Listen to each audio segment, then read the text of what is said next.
having explained the why, it was time now to go to Portugal for our 2023 tour. John Parsons was my crash test dummy for this, and I say crash test dummy because this is the polishing stage of a product I'm looking to sell, having developed it over the last 3 years. We lost the first day to half-term holidays, which won't happen next year because we'll be avoiding holidays. And we got into it on the second day. We drove out. We had. This is the beauty of this tour. If the weather's bad, we can react to it. And actually, for that first week, the whole week John was there, we had a big easterly wind. The wind builds up on the eastern side of the Straits of Gibraltar. And when it's easterly, it pushes this way. And the Straits of Gibraltar have this kind of, it turbos it up and spits it through the gap, and it just slaps straight into the Algarve. And it means that even in the Algarve, the open coast, it's weeded out, heavy sediment, colour, sand, the lot. The sort of weather that destroys us on our tours in Fuerteventura. But here in Portugal, it doesn't destroy us at all. We just react to it. And so here we were on the windward side of a spot fishing for black bass on a large barragem, which translates as reservoir. And the reason we were there is because over the last 3 years, this is one of the spots we've identified where in the winter, which it very much is there at the moment, or was while we were there that first week, the black bass are very much a creature that will shoal together. So you could fish lots and lots of ground and not find a black bass, and then bang, you find a place where they're all together.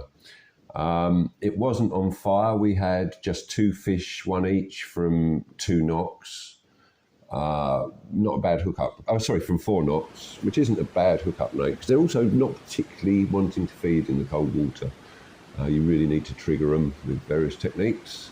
Balancing your weight of your shad being quite a critical thing for all the fishing we found in Portugal this year. Something about Portuguese fish, they learn fast, I'm sure of it. Even though these black bass, very fast growing, I understand why the Americans fish for them. They are quite intriguing. You'll notice there's no net. I did have a net, but I didn't want to use it. It's a one I bought out there. It's a knotted monofilament net. I'd rather keep these fish in the water. They're easy to handle. Grip them on that bottom jaw. They're a huge mouth. Shake the lure out, or they're away. So we then moved on to a little farm pond for a bit of variety for the afternoon, again getting out in the wind, where we found 2 more small fish for 2 takes each. In fact, John lost a good fish there. And then every day we retire to dinner, and it's such a thing to look forward to. This whole tour is being sold as a fishing-biased cultural and culinary tour.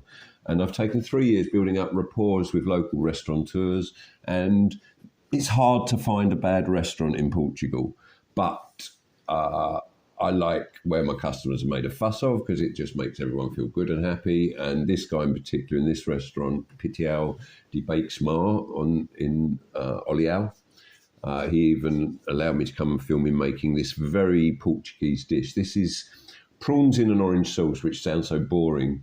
But basically that's olive oil and garlic cloves and prawns in there getting hot, and then add the juice of a large orange, and then amazing things happen.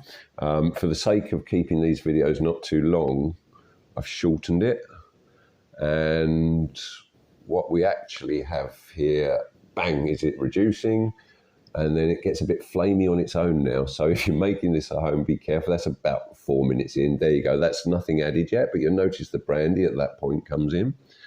So it's quite volatile already, and in typical Portuguese style, that's not enough. That was naturally again. We'll chuck some brandy in, which of course makes it really go boom. Probably best in a professional kitchen, this, rather than at home. And that's the end result. These guys really know how to cook, and this is a big part of the tours. We will definitely be visiting this restaurant in January 2024. And already just watching this back now, I'm only back 2 days, I'm hungry.